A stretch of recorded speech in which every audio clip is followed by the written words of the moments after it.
मान्य सदस्य ऐन महर, यहाँको के विषयमा नियमावलीको कुन नियमापत्ति?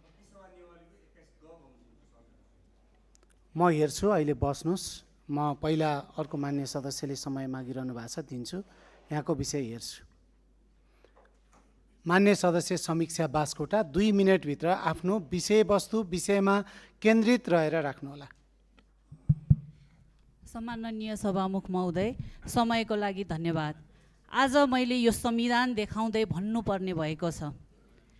हाम्रो theory of separation of power न्यायालयले कतै बिर्सेको हो कि भनेर प्रश्न उठाउनु पर्ने भएको छ। थ्योरी अफ सेपरेसन अफ पावरले के भन्छ भन्दाखेरि कार्यपालिका, व्यवस्थापिका र न्यायपालिका यिनीहरूले चेक एन्ड ब्यालेन्स गर्ने हो।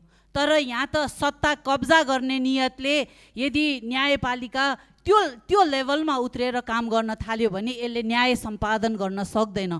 म कानुनको विद्यार्थी भएको नाताले पनि के भन्छु भन्दाखेरि न्याय सम्पादन सम्मानित सर्वोच्च अदालतमा बस्नुभएका सम्मानित न्यायाधीशज्यूहरूको सबैको न्यायमूर्तिहरूको प्रमुख दायित्व हो, प्रमुख धर्म हो, त प्रमुख जिम्मेवारी हो।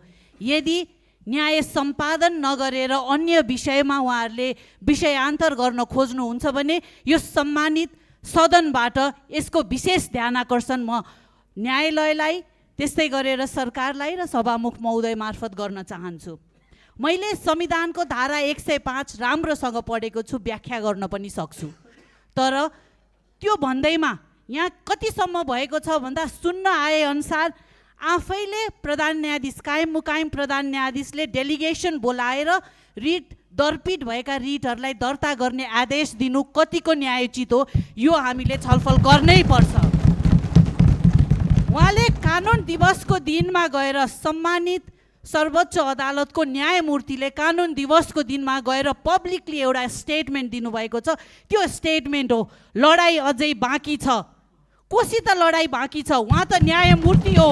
यदि उहाँले सरकार सत्तासित लडाई अझै बाँकी छ भन्नुभएको भए मैले त्यो दिन स्मरण गर्न चाहन्छु जुन दिन म कानुनको विद्यार्थी हुँदा पहिलो चरणमा यो खेद छ भन्दै गर्दा अदालतमा दलीय हस्तक्षेप भएको हो। र न्यायमूर्तिलाई यहीँबाट उहाँकै कामरेडको भाषामा म के बुझाउन चाहन्छु भने राजनीति नै गर्न खोज्नु भएको न्यायमूर्तिहरूले हो भने कोर्ट खोलेर आउनु होला न्यायमूर्ति, हामी तयार छौँ।